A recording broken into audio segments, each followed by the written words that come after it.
Popular ഫ്രണ്ടിന്റെ 67 കോടി രൂപയുടെ സ്വത്ത് കണ്ടുകെട്ടിയതിൽ നിർണായക കണ്ടെത്തൽ നടത്തിയിരിക്കുന്നു എൻഫോഴ്സ്മെന്റ് ഡയറക്ടറേറ്റ്. SDPIക്കും പോപ്പുലർ ഫ്രണ്ടിനും വിദേശത്ത് നിന്നും ഹവാല വഴി പണം എത്തിയതായി കണ്ടെത്തൽ.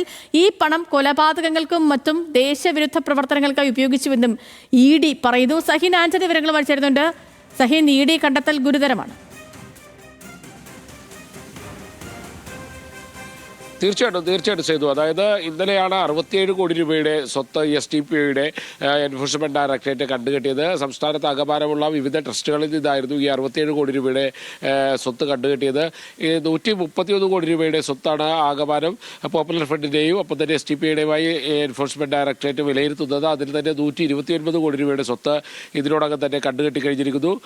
മുൻപ് വിദേശത്ത് നിന്നും പണം ഹവാലയായി കേരളത്തിലേക്ക് SDPI എത്തിച്ചിട്ടുണ്ട് എന്നുള്ളതാണ് എൻഫോഴ്സ്മെന്റ് ഡയറക്ടറേറ്റിന്റെ വിലയിരുത്തൽ. ഒപ്പം തന്നെ അത് പോപ്പുലർ ഫ്രണ്ട് അടക്കമുള്ള സംഘടനകൾക്ക് വിതരണം ചെയ്തിരുന്നു. പക്ഷേ ഇത് ബാങ്ക് വഴിയല്ല ഈ പണം വിതരണം ചെയ്തതെന്നും എൻഫോഴ്സ്മെന്റ് ഡയറക്ടറേറ്റ് വിലയിരുത്തുന്നു.